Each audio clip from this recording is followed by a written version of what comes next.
The book Hebrews, part 126. I'm Professor Hannes Redinghuis of the First Assembly of Yafashua, South Africa, Pretoria, Montana, also international. Should you require any of the books which I've written, especially the book, The Two Keys to the Book of Revelation, which is a A4 book, thick book, nearly 800 pages, and in that book is 37 years of my life. So should you be interested, or maybe any one of the other books, you can contact me at my WhatsApp number. It's an international number, +27 for South Africa, 0722 367 124. Just go to my website, https://yafah.co.za. The addresses is on the top on my right hand side here. If this is the first time that you are about to participate in the study, you are so very welcome. I urge you to go to part 1. Start from the beginning because you've missed out on quite a bit of information. Also very important to subscribe to the channel in order to receive the different notification of all the studies that you are currently busy with. Please send this link to your friends and family. Make sure you at least have a 1611 King James Bible, a writing pad and a pen ready. Welcome to Breakfast with Prof. Hannes. Hallelujah. What a privilege to be able to study the word of Yafah, our Elohim. My prayer is that Yafah in this session, in the course of this week, will just reveal himself through his word. Just open our minds and just flood our minds with the revelation word. It's so wonderful when we can read the Bible without being linked to any church denomination or organization in the world. And you know that is when things is happening. When I don't need to protect or cover theologic statements or dogma of any church or denomination. We're going to continue where we stopped last week. It was the last part of Hebrews 7 verse 18. It says, after more than 1,000 years, Yafah Almighty brought an end to the 613 laws of Moses. Now that was a shock to a lot of people. It's really a shock to understand that Yafah himself brought an end to the 613 laws of Moses after 1,000 years. Because, now the Bible says in Hebrews 7 verse 18, because of the weaknesses and the unprofitableness thereof. It's not profiting anymore. The weakness and the unprofitableness. You know, when a business is unprofitable, you close it down, you liquidate it. It's useless. It doesn't mean anything. Yeah, there's a lot of things that comes with liquidation and sequestrations and stuff, because people lose their work. People that's worked for the company for years must find another job. But if a business is not profitable, you can't run it. As the owner of the business, I've been in business for 43 years of my life. You can't run a business if it's not profitable. My father used to have a saying to say, cut your losses and get out. Get out of it. Why? Because the longer you hang on to it, the deeper you are sinking into debt. And you are busy drowning. And we find that in life a lot of people has committed suicide. Why? Because of not getting out of the boat while they had the chance, while the boat was getting water. They tried to throw the water out and throw the water out, but there's holes on certain places and it comes in faster than you can throw it out. That boat is ready to sink. Now, this is what happened with the Old Testament.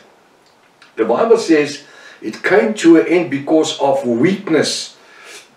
Now we in South Africa, we know nature.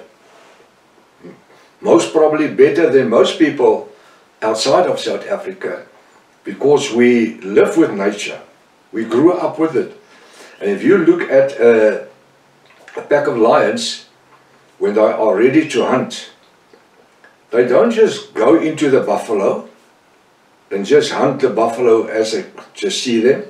No, they will first lie down and they will scan the buffalo, and they will pick the weakest one of them all.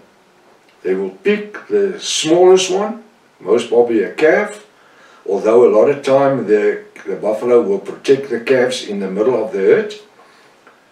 But the one that's got a problem with his leg, or has a sickness or something that keeps him behind the pack, that's the one that the lions will go for.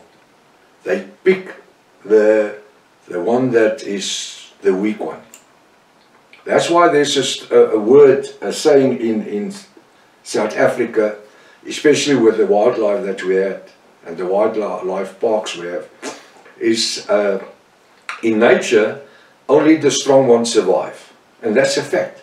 Doesn't matter in what species you're looking, only the strong ones survive. The others are eaten by the strong ones. That's the nature of nature. So this is how nature is operating. It foreseen the way so that the weak one can be taken out. Now what has happened here with 613 laws of Moses? I found there's only 2 laws that made it. Hear Israel, Yahweh your Elohim is one. You must love him with your whole heart, soul and mind. And the second law, you must love your neighbor like yourself. That's the 2 kingly laws. That's the 2 laws that the New Testament are founded upon. Those 2 laws has been rewritten with the blood of Yahshua. Hallelujah. It was written off before with the blood of animals. But that's the only 2 laws from 613 laws that survive. So what happened? There's 611 laws that didn't make it. They were too weak. Because of their weakness and their unprofitableness, they fell out. They are to be recycled. They are redundant. I'm using a lot of words here to make you understand that the Old Testament had its time. Now what do you say, Prof? Don't you read the Old Testament? Don't you work with the Old Testament? No, I do a lot, all my life. But I don't stick to the Old Testament laws. You understand? I use the 2 kingly laws. But I don't believe in circumcision of the flesh. I don't believe in keeping the Sabbath, because Yahshua broke the Sabbath 17 times. Himself. He broke the law 42 times. That's Yahshua. Now him originally being a Hebrew man, growing up as a Hebrew child, under Joseph and Miriam. His mother's name was never Mary, it's a Greek name. Hebrew lady, her name was Miriam. So what happened? He grew up under the laws. They were sort of forced through the temple ministry and the synagogue ministries. The Hebrew people are forced basically to participate in the laws of Moses, the 613 laws of Moses. And so did Yahshua, because of his Hebrew tradition, living under the Torah, the 5 Pentateuch books of Moses, where we do not live. We use the Old Testament as a guideline. Now, if you should ask me, how would we get to Cape Town from Pretoria? Well, you've got to drive the N1. And the N1 will take you through Bloemfontein. It's a big city. Is Bloemfontein Cape Town? No. That's but by passing through Bloemfontein, you're on your way to Cape Town. And this is what the Old Testament is. We need to get to the New Testament. We need to get to eternal life. We need to get to the New Covenant, the New Testamental covenant. But going to the New Testament, going to Cape Town, you need to go through Bloemfontein. Going through the New Testament, want to go to the New Testament, you've got to come through the Old Testament. You can't just go to the New Testament. You must understand the Old Testament. Otherwise, the Old Testament is going to haunt you for the rest of your life. Not understanding the scriptures. You understand? So like the freeway, the N1, going to Cape Town, go through Bloemfontein. I need the Old Testament. I need to go through the Old Testament to get to my end destination, the New Testament, and then eternal life. The New Testament were written in the blood of Yahshua. Hallelujah. So what has Father Yahweh done? He stopped or brought the end after just more than 1,000 years. Since the time that Israel moved from Egypt onto the Promised Land and onwards, from the time of Israel moving from Egypt, just over 1,000 years, 1,040 years, something like that. And then he made an end to it. The 613 laws. The laws of Moses and the Levites and the priesthood. Because of the weakness, I also want to say, the blood, the sacrificial blood of animals that had to be added to the Ark of the Covenant for the benefit of Israel, for the atonement of the sins of Israel. It became weak. Why? Because it continued year after year after year, the same traditional offerings. People received grace for their sin through the atonement by the high priest of the blood of animals for the sins of Israel. But they had no regret. They had no remorse. They just carried on with their lives. The one that sinned, sinned. And that's why we find even the high priest, he kept himself a couple of prostitutes. What? Yes. Because he also sinned. He was a man. He sinned, and he knew that all he had to do is to do an offering for himself the same time next year to atone for his sin first. And for the sins that the nation of Israel did, which was unconsciousness, they did not realize they were doing it. So while he was offering for himself, he also offered for Israel for the sins that they were not thinking that they were doing. And that's what the Bible says. On the end of the day, it was just the same tradition over and over and over. And that's why Yahweh had to stop it. Imagine today we still had to do it. The sins just accumulated to the throne of Yahweh. Hallelujah. Because there was no remorse or regret. There was no real repentance.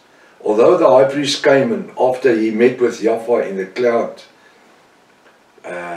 with the smoke cloud that came into the tabernacle, he would just came out and lift his hand and say, "Your sins are you forgiven." But there was no regret or remorse. Alright. Because of the weakness and the unprofitableness. Hallelujah. Uselessness.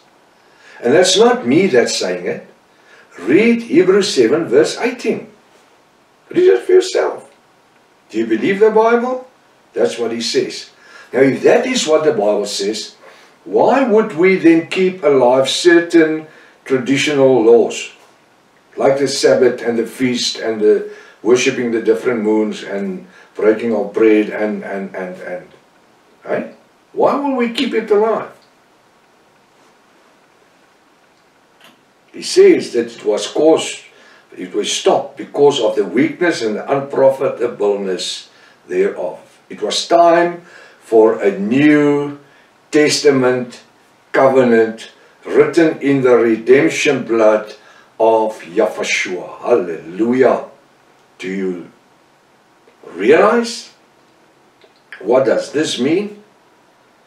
It means that the 611 laws,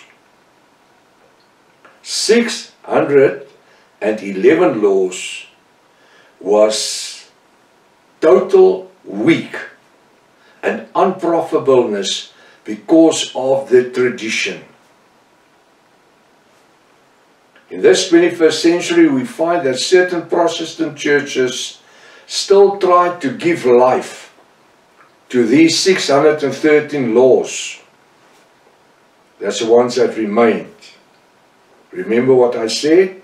The two kingly laws were originally part of the 613 laws, but 611 laws didn't make it. But churches try to keep it alive by participating in it. And even some of your Protestant churches is trying to celebrate the new year of the Hebrew people when they left Egypt, and it's got nothing to do with Protestants. We as Yahwist, we don't abide by the first 4 pages of the restoration of the original Sacred Name Bible, the Rotterdam version. Do you know that? We don't abide by, I don't abide by that. The restoration of the original Sacred Name Bible, from page 5 onwards, there, I participate.